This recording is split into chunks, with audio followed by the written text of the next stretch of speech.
Olá a todos, bem-vindos ao Coffee Paste. Eu sou o Pedro Mendes, a minha convidada hoje é a coreógrafa Olga Roriz, que vai ter muito proximamente, dias 13 e 14 de janeiro, no CCB, o seu mais recente espetáculo, Insónia. Olá Olga, e muito obrigado, antes de mais, por estares aqui este minuto a conversar comigo. Olá, Pedro.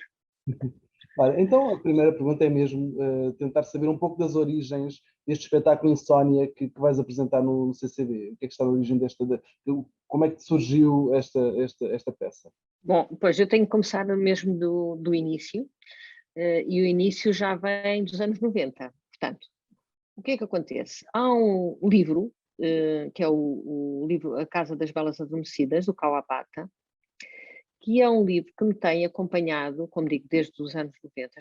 Nessa altura era coreógrafa da Gulbenkian, e eu propus-me fazer uma peça sobre esse livro. Na altura, acabei por não fazer, por questões da direção, porque ia fazer, bom, não sei. Sei que já nem me lembro o que é que fiz em vez disso, mas fiquei um bocadinho a moer, porque eu gostaria de pegar nesse livro. Inclusive, na altura, mandei vir do Japão o livro no seu original e tinha já dramaturgicamente algo muito concreto e tinha muito a ver com a própria história. A história, muito rapidamente, passa-se numa casa de prostituição de jovens adormecidas, jovens virgens, belas adormecidas, para velhos impotentes, portanto, homens idosos impotentes. Este é Gucci, que é o personagem principal do livro. É um homem de certa idade, mas não é impotente, e foi levado por um dos amigos dele. E fica fascinado com esta casa, com esta experiência, no fundo. E todo o livro se passa em várias narrativas. A narrativa do sítio onde ele está, uma narrativa de uma descrição das próprias mulheres, porque ele depois vai mais vezes, não é? Vai uma primeira vez achando que não repete e depois acaba por ir várias vezes.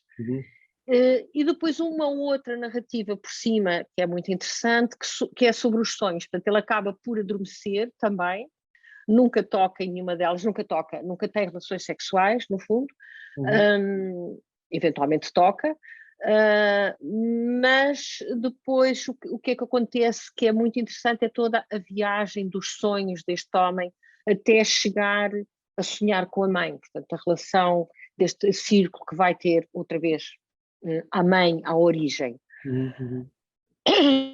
Então, e tempos depois, foi em 2006, penso eu, já com a minha companhia, pensei, ok, é agora que eu vou pegar na Casa das Belas Adormecidas e fazê-lo.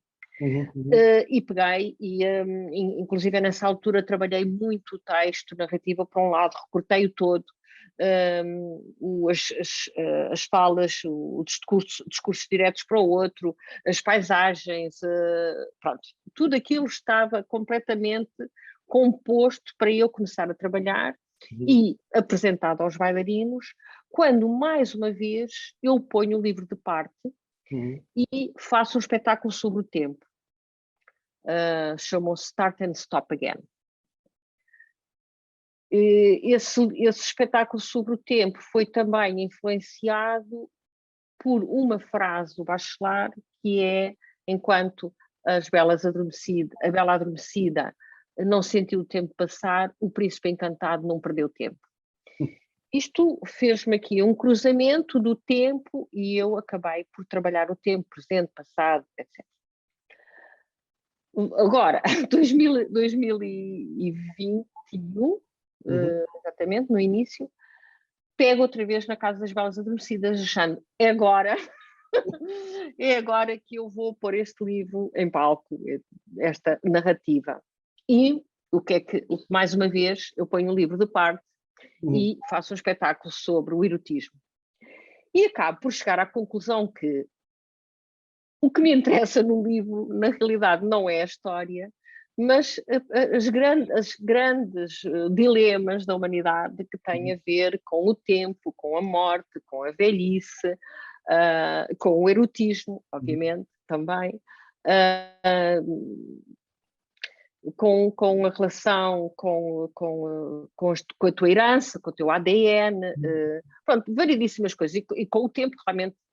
Portanto, eu percebi que ao longo dos tempos eu fui buscar esse livro, eu acabei por não fazer a história em palco, mas eu retive dele aquilo que ele me foi dando. Portanto, a riqueza do livro não está só na história, mas o que a história, muitas outras coisas que aquela história tem.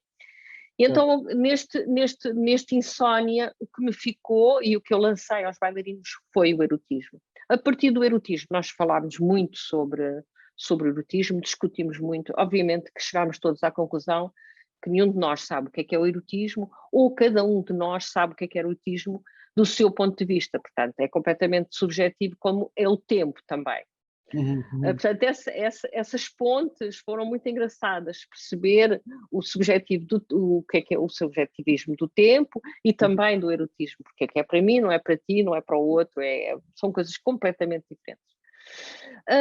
E comecei a trabalhar sobre o erotismo, o que era para cada um de nós, e do erotismo leva-nos ao nosso ADN, ao nosso corpo, ao nosso estar, ao nosso ser, às nossas origens. Das nossas origens acabei por também trabalhar um bocadinho o feminino masculino, male female, portanto macho fêmea, o que é que em nós existe dentro da nossa cabeça de masculino ou de feminino, e de onde é que isso vem? O masculino vem do teu pai ou o masculino vem da tua mãe? E vice-versa, o feminino vem do teu pai ou da tua mãe. E não é completamente claro que o feminino venha da mãe e que o masculino venha do pai. Por exemplo, no meu caso não é de todo. Tenho muito feminino, vem do meu pai. E pronto, essa procura, e depois o ADN, as origens, o pai, a mãe. Então, de repente o espetáculo começa a tomar forma de dentro para fora. E mais uma vez eu descubro que a verdade de um espetáculo não é aquilo que eu lanço para os bailarinos e a minha ideia primeira, mas como é que ela depois é absorvida e como é que ela depois é recriada por todos nós. Não é só já pelos bailarinos, também é por mim, claro. E essa é a verdade que nós damos ao público. Eu acho que essa é que é a verdade. Portanto, o que contém o Insónia agora não é que seja uma mentira da Casa das Velas Adormecidas do Kawabata, mas sim é a sua verdade. Vem por vários caminhos, como sempre, não? Os caminhos são os percursos para levar até este sítio foram muitos. Foi o ponto de partida, mas agora tornou-se um objeto diferente. Exatamente. E há uma frase que eu retive da sinopse e toca em vários pontos que tu já falaste, que diz assim: Insónia emerge no que de onírico tem a questão do amor, do género e da genética. Queres falar um pouco desta frase e destes pontos que tocam o espetáculo também, imagino, não é? Falaste dos sonhos. Pois, isto tem um bocadinho o cruzamento que eu te estava a dizer, da relação do erotismo, da sua sensualidade, do seu lado amoroso também, que pode ter, e a relação com a parte genética no sentido das nossas heranças e do amor que eu senti, de um amor incondicional que eu senti em cada um dos bailarinos ao tratar a sua herança genética, ao ir buscar, ao ir compreender, inclusive a descobrir, porque obviamente que eles aprofundaram e foram eles não. A maior parte deles não tinham nunca pensado o que é isto, o que é que eu tenho do meu pai e da minha mãe. E geralmente ainda por cima estava a trabalhar, e estou a trabalhar com bailarinos muito jovens, alguns deles não são, mas aqueles que vieram de novo, que fizeram audição e que entraram neste espetáculo, são muito jovens, e não é neste estado de juventude, dos 20 e tal anos, que tu queres saber o que é que és parecido com o teu pai, com a tua mãe, bem pelo contrário. Há uma fuga para o mundo exterior e quereres deixar o teu cordão umbilical. Portanto, esse aprofundar nesse sítio foi muito forte, e para mim foi muito prazeroso ver também e percorrer esse percurso dessa busca, que no fundo é uma busca também interior, o que é que eles são, quer dizer, nós temos que pensar o que é que nós somos para perceber de onde é que vai isto que nós somos. Claro que é tudo por um lado muito físico, mas também há um lado muito emotivo, muito emocional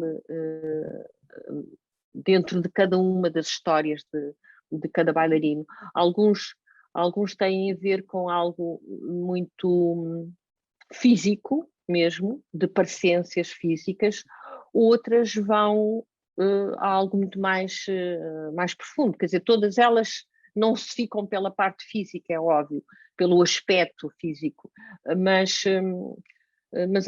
as sensibilidades são diferentes. Depois isto é muito bonito também, porque, e como diz também nesta apresentação da sinopse, são bailarinos de 5 países diferentes, com culturas muito diferentes, quer dizer, o que é que o cubano tem a dizer sobre a sua família e o que é que o inglês tem a dizer sobre a sua família, ou o italiano ou uma polaca, não é? Esse modo cultural de estar, sociocultural também, também foi muito interessante perceber essas diferenças.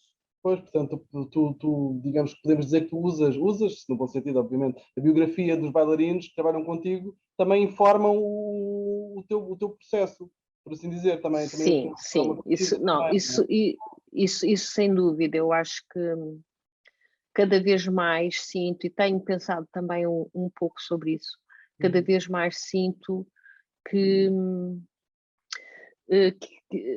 esta minha busca sempre para um sítio, para a frente, vem muito acompanhada de quem está comigo, não é?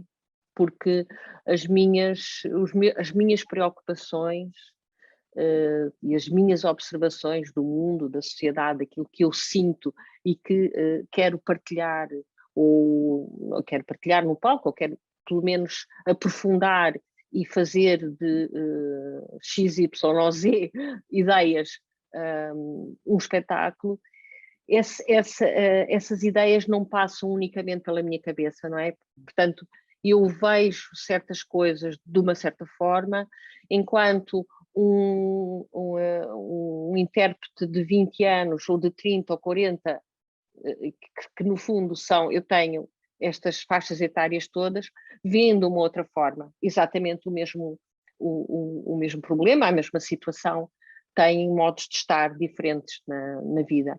E isso enriquece, obviamente, muito um espetáculo. E essa minha forma de estar com eles, não é? De dar essa liberdade, dá-me liberdade a mim também e enriquece-me de alguma forma. Portanto, este deixar que estes intérpretes me possam, ou se possam, mostrar na sua totalidade, não é física, mas mental, criativa e social, política, etc.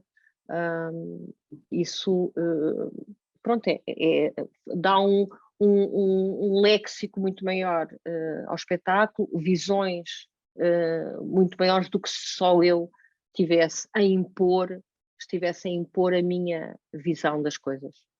E em particular neste espetáculo, como tu disseste, houve uma audição e há vários intérpretes que é a primeira vez que estão em palco numa criação tua. Também esse processo foi uma descoberta? Ou tu, muitas vezes... Pois, assim,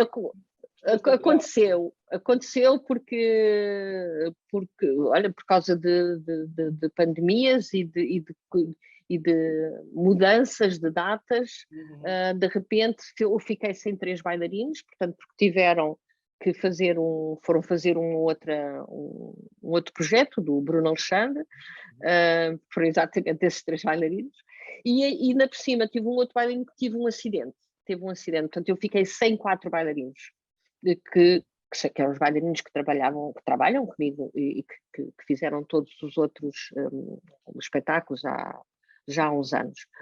Portanto, na realidade, eu tinha só a Marta, a Catarina e o Ionel. E tive que fazer uma audição, tive que abrir a audição, e nessa altura, estranhamente, porque era numa altura de confinamento, apareceram estrangeiros.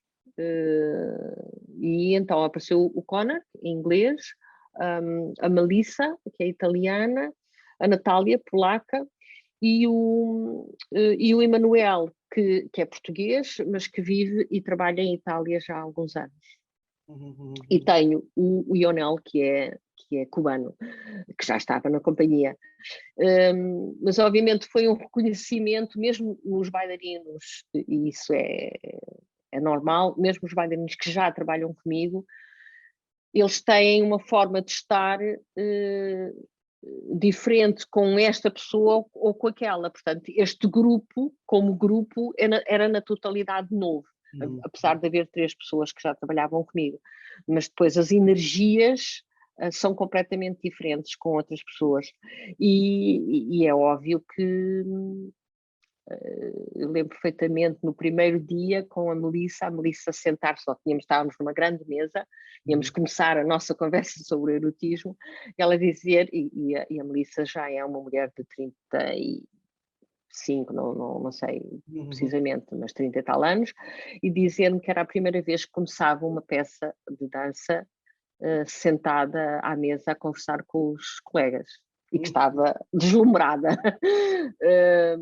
Pronto, teve outro tipo de percurso com outros coreógrafos, com certeza, mas pronto, tu vês logo o que é que se vai passar. Bom, esta mulher não está habituada mesmo à conversa e a aprofundar os temas primeiro, antes de passarem para o corpo, não é?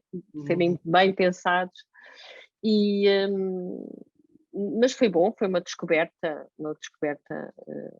coletiva, no fundo.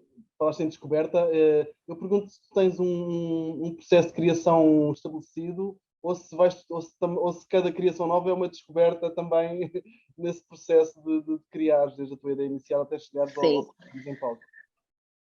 É assim, eu acho que tenho um método de trabalho que é quase sempre o mesmo, no sentido destes temas que me vêm à cabeça e que eu quero trabalhar, a pesquisa sobre esses temas, antes sequer de passar aos bailarinos, depois a pesquisa dos bailarinos individualmente, e o encontro. Agora, esse encontro já às vezes é diferente. Esse encontro pode ser no estúdio, o estúdio pode estar completamente de paredes brancas, vazio, sem absolutamente nada. Pode não haver mesa nenhuma, ou pode, como houve no Autópsia, como houve nos 6 meses depois, as paredes cheias de escritas, coisas escritas, de imagens, de fotografias, ou vai-se preenchendo. Portanto, o percurso, a partir do momento em que eu começo o primeiro dia de ensaios, o percurso ele vai ser delineado pelo próprio tema, pela própria ideia, no fundo. É ela que às vezes me leva, portanto, como é que eu vou pegar, como é que vamos pegar neste tema? Então eu começo a lançar caminhos que nos leva a realmente um percurso diferente em todos os espetáculos. Isso, eles são diferentes. Depois trabalho sempre pela improvisação, óbvio, não trabalho do ponto de vista mimético, não faço nenhum gesto, nenhum movimento para os bailarinos repetirem, portanto tudo parte dos próprios bailarinos. E depois ali a meio há qualquer coisa que se repete sempre, que é quando já tenho o material que quero, seja individual, seja em grupo, que foi todo filmado, eu faço uma escolha do material e depois acabo por dar a cada bailarino aquilo que eu escolhi. Quando eu dou de volta aquilo que eles me deram, às vezes 2 meses atrás, óbvio que eles já não se lembram, não é? Então passa para os computadores deles e eles começam a, no fundo, a reaprender-se, portanto, a perceber o que é que fizeram e a voltar a entrar naquele estado e naquele gesto e naquele corpo. Esse é o momento onde eu estou bastante recuada, porque se tu entras no estúdio nessa altura, tu só vês bailarinos em frente aos computadores a fazerem gestos estranhos, e eu que escrevo ou que vou ajudando alguma coisa, mas que é um momento de reflexão para mim. E depois eles acabam por mostrar outra vez tudo. Eu às vezes retiro alguma coisa e a partir desse momento, tudo filmado outra vez, a partir desse momento então é que eu fico mesmo sozinha, portanto solitária, faço o alinhamento todo do espetáculo, então depois volto a dar o espetáculo como eu acho que deve ser. Então vamos reaprender outra vez como é que isto vai a seguir àquilo, etc. Isto é quase sempre igual. É muito semelhante, porque é uma forma. Geralmente eu não tenho os bailarinos a improvisar em palco. Pode haver alguma improvisação, mas é muito fechada, é algo muito fechado, com um estilo e um caminho próprio que não dá para os bailarinos fugirem dali. Portanto, é tudo bastante rigoroso, quase ao milímetro. Ok. Antes de mudarmos um bocadinho o rumo da nossa conversa, vou só recordar que o espetáculo Insónia pode ser visto no CCB dias 13 e 14 de janeiro. E agora gostava de te perguntar sobre uma performance na qual sei que estás a trabalhar, vai ser apresentada em Paris brevemente. Podes-nos falar um pouco dessa criação e como é que está a ser? Exatamente. Pronto, isto foi um convite da Saison Croisée para inaugurar, portanto, há 2 dias de inauguração da Saison Croisée, deste cruzamento entre Portugal e França, e a proposta era estrear uma peça no Louvre. O primeiro convite era em várias salas do Louvre, do próprio museu. Depois, por uma questão, não sei exatamente, de segurança, acho que foi uma questão de segurança, nada teve a ver com o Covid, eles passaram para o próprio auditório o convite para o próprio auditório do museu. Eu fiquei um bocadinho baralhada, fiquei um bocadinho triste, porque achava que podia ser muito bonito dentro daquelas salas, mas depois tive de conceber, também não estava a trabalhar ainda no projeto, isto foi muito rapidamente, quase de uma semana para a outra, tive de conceber o projeto de uma outra forma. E este projeto é uma performance instalação, portanto é a primeira vez que eu vou fazer uma coisa deste género, que eu vou chamar performance instalação, porque eu acho que é o que é, não é? Passa-se durante 4 horas ininterruptas, com 4 bailarinas, quer dizer, tem a Sara Carinhas, que é uma atriz, e a Beatriz Dias, a Catarina Câmara e a Marta Lobato Faria. Durante 4 horas, onde elas coexistem, e onde existe também o João Raposo ao vivo, onde está a manipular, digamos, o vídeo. Portanto, o vídeo é também montado por ele, é feito por ele, concebido pelos dois, mas onde depois, mesmo ao vivo, ele vai fazer um trabalho tanto pode ser de pintura, como pode ser de uma coisa que ele chama videoplastic, só ele é que sabe o que é, onde tem vários objetos que são projetados. Portanto, há várias câmaras que estão a filmar aquilo que ele está a fazer e que vai ser projetado sobre o vídeo que ele próprio já montou. E ele está no palco também. Portanto, há estes, no fundo, 5 personagens. Eu não sei se ele vai ser um personagem ou não, mas de certo que é uma presença forte, porque ainda por cima é uma presença que está a atuar também, está ali em ação ao vivo. A música é contínua também, e o público pode entrar e sair quando quiser. Portanto, esta foi a minha proposta para o Louvre.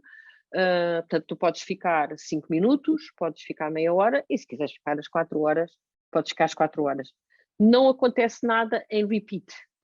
Portanto, é uma coisa que se desenrola, pode haver uma ou outra imagem que aparece outra vez.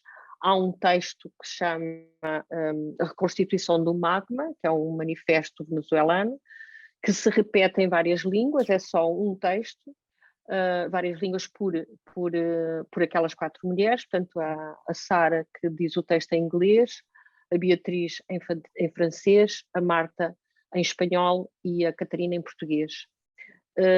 Há uma cartografia do texto repetida, que por acaso também foi escrita pelo João, ou reescrito o texto pelo João. Essa cartografia é uma espécie de uma repetição, e o texto acaba por ser trabalhado ao longo dessa repetição e dessas frases que vão aparecendo. É um texto muito bonito, é um texto dos anos 60, mas que está completamente atual, completamente. Portanto, é uma peça que vai muito partir da improvisação, e aí sim, estas 4 mulheres têm uma grande parte de trabalho improvisado. Muito trabalhado, estamos há semanas a trabalhar, muito trabalhado, muito dirigido, mas relativamente liberto. É uma experiência grande estar assim 4 horas em cima do palco a dançar.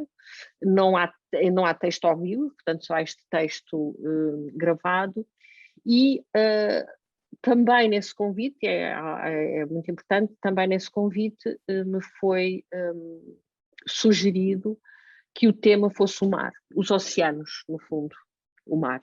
Portanto, esse mar vai estar muito presente na imagem e num conceito geral. Neste momento, infelizmente, já sei que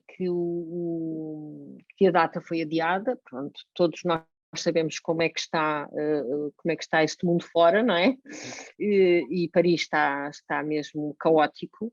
Portanto, eles não quiseram arriscar, e foi exatamente hoje que eu soube que foi adiada a data. Estamos a pensar ou em junho ou setembro, pronto, que será adiado. Ficamos à espera. Ficamos à espera. Mas, entretanto, eu disse já, obviamente, que disse tudo bem, mas eventualmente eu farei a estreia em Portugal, porque eu já tenho vários programadores que estão interessados nesta peça. A primeira pessoa foi a Patrícia Portela, em Viseu, em Évora também. O próprio Teatro Camões também está interessado, não é? Que parece que vai abrir outra vez as suas portas às companhias independentes, e ainda bem. E pronto, é uma experiência, e ainda por cima estão interessados neste formato, que é um formato esquisito, não é? Estar ali 4 horas, entra e sai, não sei muito bem. Inclusive no Louvre, a diretora artística, a Aline, sugeriu que não fosse assim tão caótico este entra e sai quando se quer, mas que eventualmente houvesse um tempo específico, 20 minutos, meia hora. Tu estás meia hora e depois sai este público, entra outro público. No caso de alguém do público querer continuar, poderia ficar, e o outro sai. Não podes sair a meio. Quer dizer, podes sair a meio, penso eu, não sei, ela não queria muito, ela queria que fosse uma coisa mais fechada. Inclusive chegou a perguntar se eu podia fazer intervalos, e não, isto é uma coisa contínua. Foi difícil que eles percebessem que era contínuo. Eu não me importo nada que durante 3, 4, 5 minutos entra um público, ou sai um público e entra o outro, que não haja ninguém a olhar para o palco. Não tenho problema nenhum. Eu não vou fracionar algo que é feito em continuidade. Com certeza, com certeza. Se eu te pedisse um desejo para a dança, o que é que tu dirias? Um desejo para a dança em si, quer dizer, eu acho que a dança precisa de quem apoie, não é? Como a cultura e de condições de trabalho. De resto, acho que não precisa de mais nada. acho que o material humano, material criativo, de investigação, de tanta coisa maravilhosa que existe por aí, ele está lá, não é? Mas precisamos desse apoio, dessa abertura, até para poder chamar novas pessoas, não é? A dança precisa, como qualquer outra arte, precisa de continuidade, e nós precisamos de seres humanos para continuar. Precisamos de intérpretes. E esta continuidade acho que também depende muito. Estou sempre a pensar um bocadinho em Portugal, pronto, porque estamos aqui em Portugal, mas depende muito também da oferta que tu tens, não é? E como tu sabes, os bailarinos, os alunos, as pessoas que querem ir para a dança, os jovens que querem ir para a dança, precisam de ser muito jovens, não é?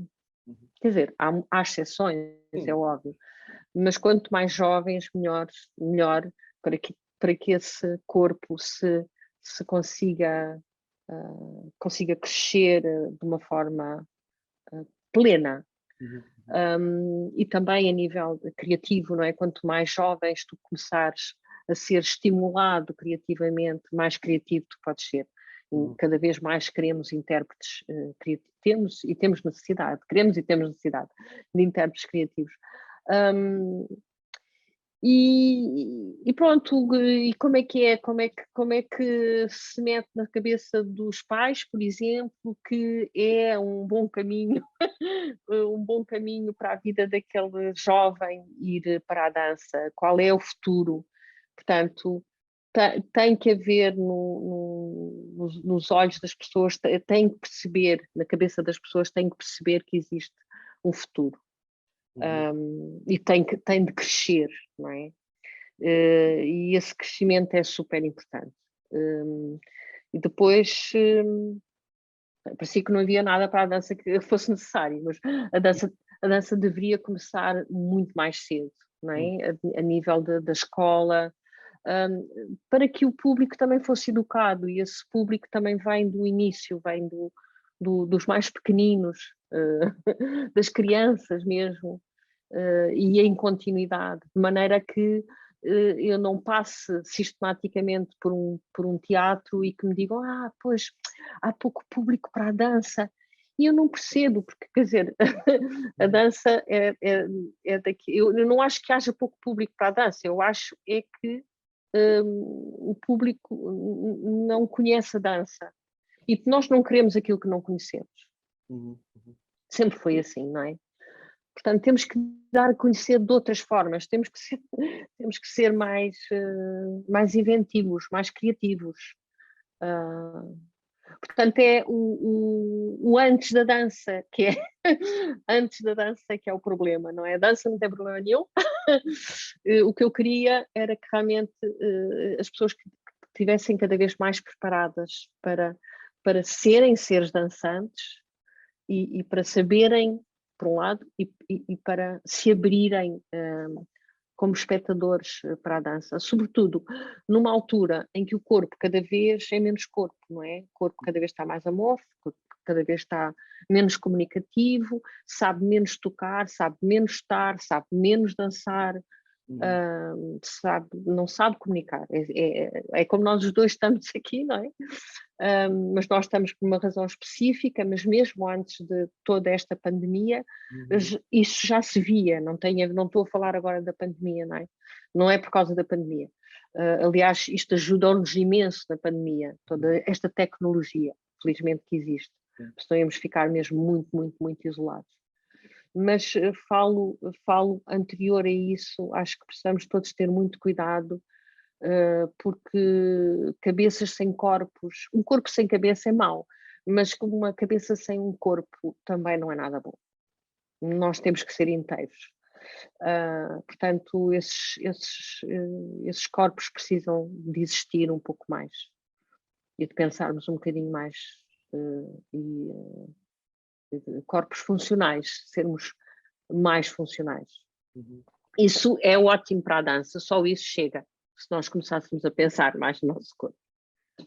Olga, muito obrigado, foi um gosto enorme falar contigo. Nada, nada, também.